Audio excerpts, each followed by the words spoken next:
Assalamualaikum warahmatullahi wabarakatuh. Jadi kali ini penulis ingin membahas soal lampu LED ya. Jadi sekarang ini sudah terbukti bahwa yang namanya lampu LED itu nggak selalu awet. Kita ngomong lampu LED-nya sepeda motor, lampu LED-nya rumah. Jadi yang namanya lampu LED ternyata nggak sesuai dengan yang diklaimkan. Jadi kalau katanya lampu LED itu umurnya awet gitu ya, lampu LED bisa bertahan terus, tapi ya nyatanya nggak juga sih ya. Tapi ini lebih karena problem di desainnya. Jadi ya memang ada lampu LED yang awet, nyala terus, tapi yang nggak sedikit lampu LED yang kemudian mati. Kebanyakan kalau kita ngomong soal otomotif itu terjadi pada yang aftermarket. Jarang terjadi lampu LED standar itu mati ya.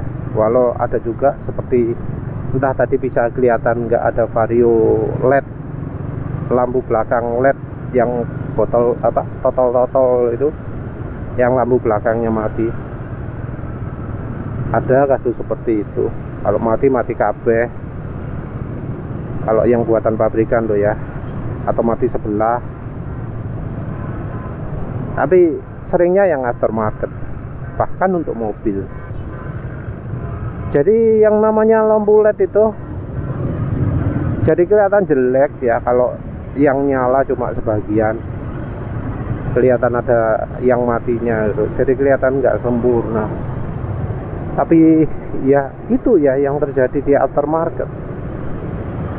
Entah ya berapa tahun rusaknya itu, atau berapa kilometer, atau berapa jam lampu LED-nya itu mulai rusak, tapi ya tetap terjadi.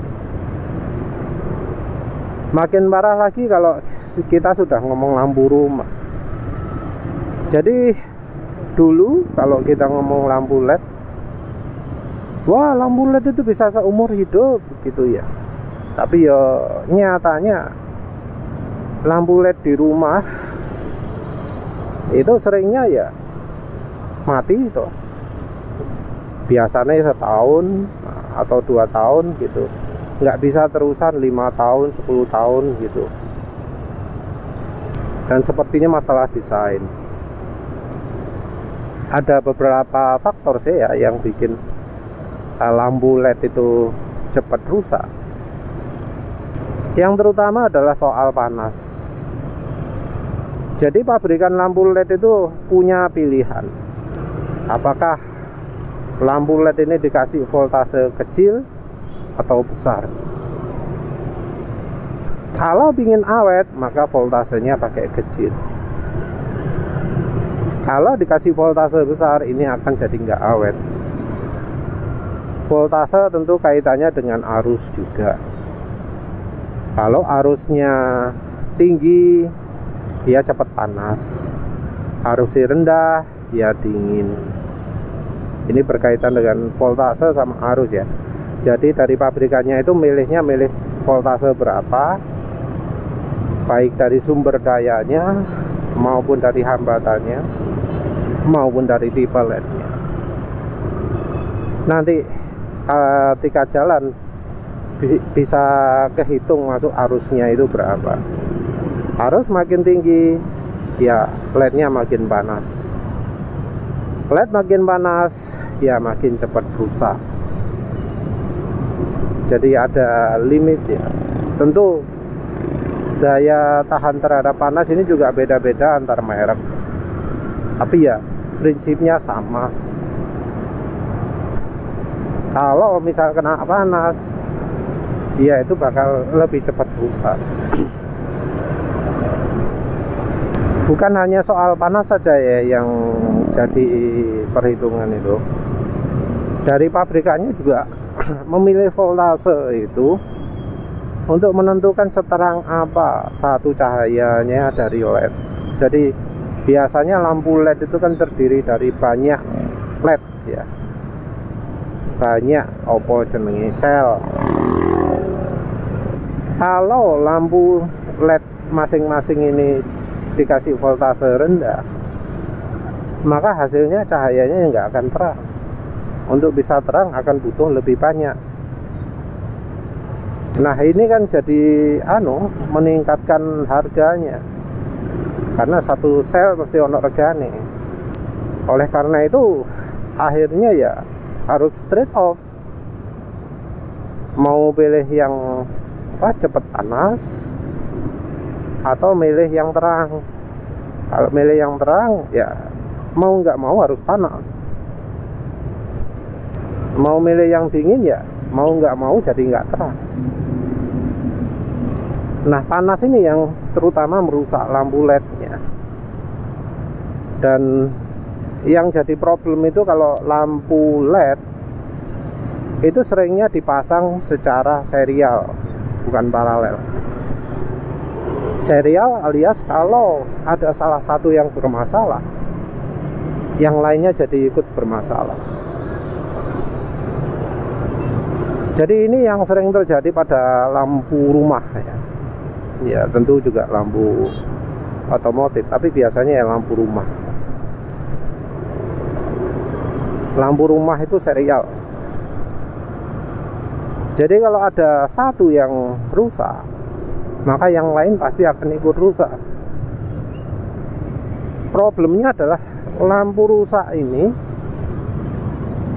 membuat listrik jadi nge-short.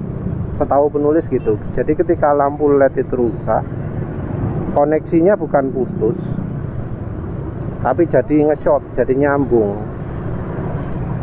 Nah karena nyambung, lampu yang lain jadi voltasenya terlalu tinggi juga. Karena voltase terlalu tinggi, arus dia juga jadi tinggi, panas juga tinggi, akhirnya ya ikutan rusak. Jadi ya problemnya ya seringnya ya hanya dari soal panas itu saja, panas dari selnya. Oleh karena itu kalau beli lampu LED yang dayanya tinggi, sering ada kebutuhan pendingin. Tujuan dari pendingin ini adalah untuk ya biar selnya nggak panas.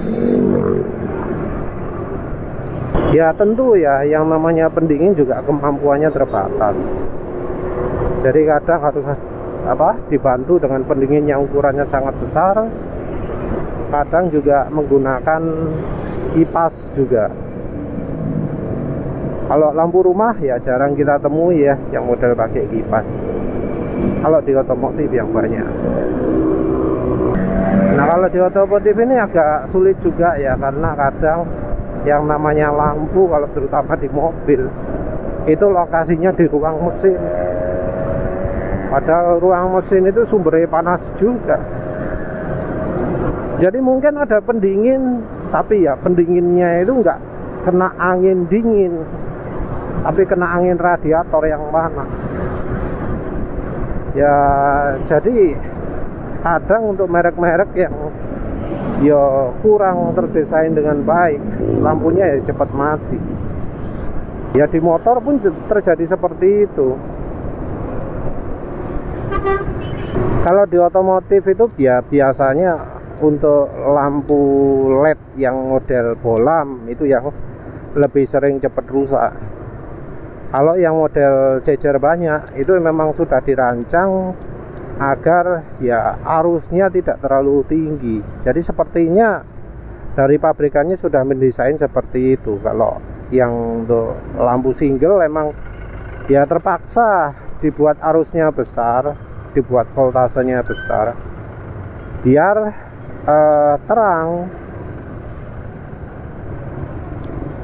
Ya sayangnya ya untuk lampu LED ini kita seringnya nggak ada pilihan ya, karena ya kayak lampu di motor ya wis bawa voltase motor wis, nggak bisa dikecilkan.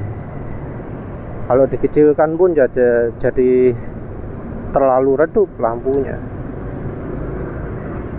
Kita juga nggak tahu apakah dari pabrikannya itu sudah merancang bahwa lampunya itu bisa terang tanpa merusak dirinya sendiri. Untuk lampu rumah apalagi, kita lebih sulit lagi modifikasi rasanya. Kalau dulu yang jadi problem adalah kapasitor. Jadi ada lampu LED yang menggunakan kapasitor. Kalau kapasitornya meledak atau rusak, itu maka lampunya juga akan rusak juga. Biasanya kalau meledak ini sambil ada jelek juga, listriknya ngetrip. Kalau yang tanpa kapasitor, biasanya ya lagi-lagi dari lampu LED-nya yang problem. Yang jelas lampu LED itu wis sekarang ya ono sing awet, ono sing gak awet. Ya memang yang awet bisa betul-betul awet, yang bisa lama sekali. Ya seperti halnya lampu bolam lah. Lampu bolam ada yang sangat awet, yang mulai dari beli puluhan tahun lalu masih nyala. Ada juga yang nggak awet. LED juga begitu. Jadi ya ternyata sama saja lah ya, sama saja. Semua itu bergantung pada yang buat, yang menentukan desain lampunya. Kalau dari yang buat itu nggak memperhitungkan keawetan, yo podo ae, lampunya juga cepat mati juga. Ya wes lah, itu saja. Terima kasih sudah menonton. Assalamualaikum warahmatullahi wabarakatuh.